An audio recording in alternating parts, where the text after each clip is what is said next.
Welcome to Devlog number 4, and the first thing I implemented this week was an arm for my player. So now I actually, instead of a little rectangle cube, actually have an arm for him now. And next, once I was happy with the arm, it was time to animate it. So I animated this time within Unity itself instead of Blender, so I can have more free range of any future updates towards the arm I wanted to, if I wanted to change any of these animations. Next was some visual effects, so I added some speed lines to the dash, so it gives that impression of actual speed when dashing.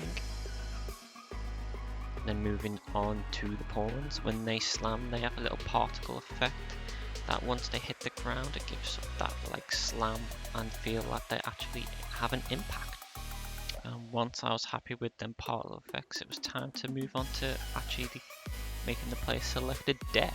So in the game you'll be able to select different decks that have different variety of cards in them.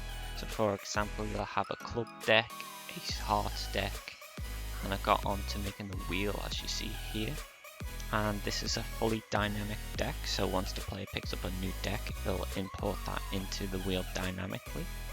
Also added a nice little animation effect to the wheel, so when the player brings up the wheel for a new time, it will spawn them in with a little bit of variety as well.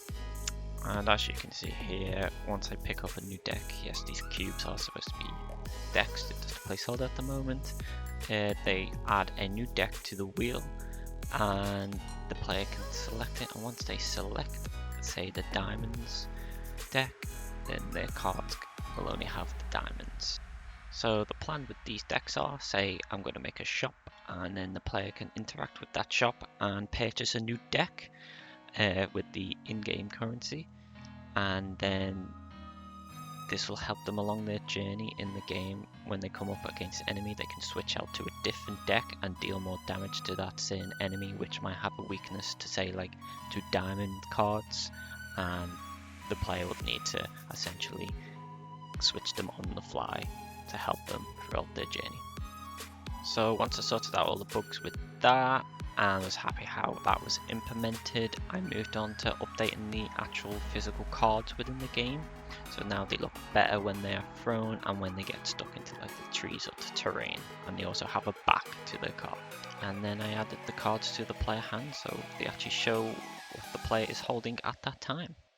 Then I got a very basic main menu on the go to see how I'll get the switching scenes ready to implement for other scenes. And then I started to think about making the whole game a very low poly style, as I really like this style, and with the other style I had going on, the grass was very intensive on the GPU, so this was not very good for the game, so it's like, why not go fully low poly, the same as the hand. Plus this is easier to make in Blender and other programs. And speaking of Blender, I have currently started playing around more with Blender, updating my skills in that. I've made a couple of things that you can see on the screen now, and in the future we'll be adding more low poly things to in the game. And that is the end of today's devlog. Thank you so much for watching.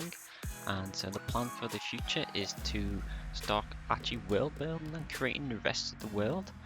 And I'll show you here that I have a lot of implemented models that are ready to go, or very low poly, and that's what this week's going to be. Thank you so much for watching, and I'll be seeing you in the next one.